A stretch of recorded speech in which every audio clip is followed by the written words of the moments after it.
9, chapter 9. Good job. Way to hang in there. You guys are doing good. A little less than, gosh, a couple weeks left. 9 weeks. You guys are already into this. It's pretty cool when I just float around here. Just float around. When I watch it, it's like, whoa, I just float around. Okay. So this week we're talking about courtroom evidence. With courtroom evidence, lot of ways in order to get the courtroom evidence there, right? We talked about it in the last module already. So the study of evidence is a study of regulation, the process of proving the facts, like what happened in the case. Well, I already talked about my wonderful pen right here, linking the pen to the DNA of the suspect and DNA of the victim. And now I have to go and get this all taken care of and send it to the jury. So it is codified in statutes and court rules. Again, not everything can be admissible, and there's lots of rules and regulations that they have to adhere to, other than maybe you come across a dead body, right? And then the fact you come across the dead body, you're kind of one of these weirdos who like dead bodies, right? And you go up to the dead body and you take some type of evidence off of it, right? It's a dead body. You didn't do the crime, but you like dead bodies. And say you take evidence of it, or you take evidence of the pictures of it, all right? So now you have evidence of it and you have taken pictures of it. So we're going to go with that. So how do we get those pictures or whatever you took from the body, some evidence like a button, I don't know, you cut off a piece of the victim's hair. I don't know what kind of weirdo you are, but you took something from the dead body of the victim of a murder, okay? So you didn't commit the murder. However, you have evidence from the victim, which you're not supposed to have, right? The victim of a homicide. And you're taking pictures immediately after the crime had been occurred, even though you did not do the crime. You may have some evidence that proves the suspects, that the suspect was there or they were guilty. Okay, so how do we get that evidence from you in order to use it in court? Okay, because how do we get that evidence from you? We have to find out you have the evidence, right? We don't just walk and go, oh my gosh, who's got evidence or what happened? Because if we do that, we'd be able to wipe out crime. So we got to find some way and trying to get that evidence from you. So for your first assignment, I want you to tell me how you would go about getting evidence under that scenario from you. Okay, you're not a suspect, right? You're just walking through the woods, walking down a trail, walking wherever you're going to walk, walking, and you come across this dead body, and you're like, ooh, look how cool this is, right? And you get out a knife and maybe cut the victim's hair off, or take some buttons, or take their identification or wallet. You can do that too. You never know. All right. So you're going to tell me a little bit how you go about getting that evidence back from you, even though you're not the suspect. I love this. When you're in court, right, you want to show people the evidence that you obtained legally and how you're going to obtain it. And this is great because everything in the movies is shown in plastic bags. Why? Why is every piece of evidence shown in a plastic bag in the movie? Why? Tell me. Go ahead, I'll wait. Can't answer me through the computer though, but I'm going to wait, right? Because when you're going to court and you have everything in a plastic bag, that's not the way you package a lot of evidence. Very rare is some evidence put in a plastic bag. It can be, but you don't want it in there long term because the elements may impact it. So you have to put it in a brown paper bag. But how cool is that to show when you're on a TV movie and you just got a brown paper bag, right? Showing, oh, I got this evidence, but you can't see the evidence in a brown paper bag. So in the movies, they're going to put it in a clear plastic bag and be super cool. All right. Federal rules of evidence. The two basic themes found in here are federal rules are, number one, the rules favor admissibility of the evidence. So the rules in the federal court are more likely to produce the fact that you can have this evidence shown to a judge or jury under federal rules. Federal laws, remember we touched base on what a federal law is a little bit earlier. We're talking about going across state lines. We're talking about bank robberies and things of that sort. And federal laws also could include trafficking of guns, alcohol, and things like that. Okay, second one. The trial judge has considerable amount of discretion about the evidence. So he's more likely to look about the totality of the circumstances surrounding how the evidence was obtained, and at that time decide whether the evidence is going to be admissible or not. Okay. You guys know that I worked gangs for 7 years, right?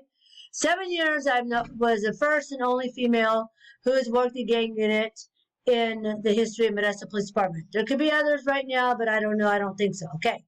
So during gang cases, usually it's not a gang member who goes out and commit crime. Sometimes they do, but it's usually a majority of the crime is committed by the group of gang members, right? They go out and they find the other gang members and bang, bang, bang, bang, shoot the other gang members. The other gang members they're shooting at usually shoot back, bang, bang, bang, bang, bang, bang, right? So when we go to court, there usually is a multitude of slugs from the bullets that we find in the walls or the bodies of the victims.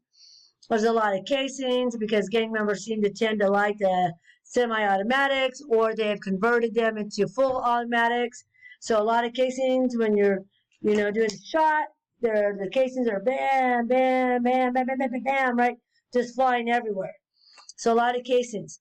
So I have been to gang shootings where I found 50 to 100 different casings, right? So when I go to court, am I going to drag all 50 or 100 casings from the gang murder trial that I'm in to court? Oh, evidence number one, evidence. I'd still be testifying in court today and never would have reached retirement if that was the case. I'm not going to show every single piece of evidence, right? But the judge will decide we're going to have this evidence submitted and not the entire 100 rounds when only 1 or 2 casings will do in order to determine a crime had been committed and the gang members were involved. Okay. So most state rules of evidence are based on federal rules, right? Which we just talked about, with only a slight difference among each state. So I want you to watch this video here on some evidence and tell me 3 things you learned in your assignment, in your submission. The trial judge also has authority and discretion to fashion evidentiary procedures to deal with situations not specifically covered by the rules. So the judge has a lot of leeway to determine what evidence they have and how it's going to be produced, because sometimes they don't want a piece of, or like say, for instance, in this case, the suspect used his car in order to run down his ex-girlfriend and the new boyfriend, right? He's got his new little Camaro, bam, kills them both, right? They're both dead. So we don't want to bring the victims in, right? You don't bring the dead bodies of the victim and drag them into court and show them, right? You don't get the car and drive it in the front of the courtroom and say, this is evidence, it's of the car. You can ask the judge, how are we going to determine this? How are we going to bring this evidence in? Is it going to be by pictures? It could be by video. It could be all kinds of different ways, but the judge is the one that's going to determine how it gets in, okay? The rules are liberally construed in favor of admissibility, okay? Because the right of the defendant is the most important, so we want to get everything in there. This does not mean that we may ignore requirements of specific provisions merely because we view the proffered evidence as trustworthy. You can't do that. You can't just like, oh, well, it's good enough. Let's go ahead and accept the evidence. Hearsay rule. All right. Everybody's like, oh, I told the police officer that I heard this and I heard that, and I can't believe it wasn't brought up in court. Well, you can't do that. It's hearsay. All right. So here's A. A comes up, tells his best friend, oh my gosh, I saw David, stabbing his wife. Great evidence, right? A is the one that saw D stabbing his wife. However, if B goes to court, he cannot testify to the fact A, this guy here, told him that he saw D stabbing his wife because it's hearsay. He did not witness it with his own eyes. It's hearsay. However, later on down the line, Later, if A decides that he's going to recant everything, and oh, I didn't say that. I don't know what they're talking about. I don't. Under certain rules, we talk about rules and evidence and everything. Later on down the line, they can bring this in for the truth and use A as a hostile witness.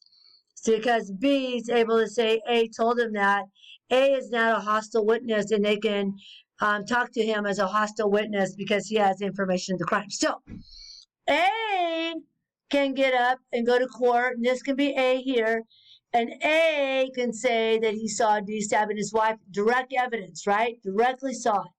So evidence, hearsay cannot be used in court at all. Okay, can never be used in court.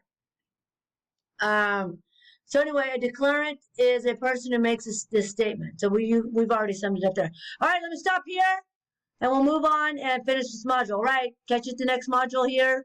Remember, there's another module to this PowerPoint. All right, here we go.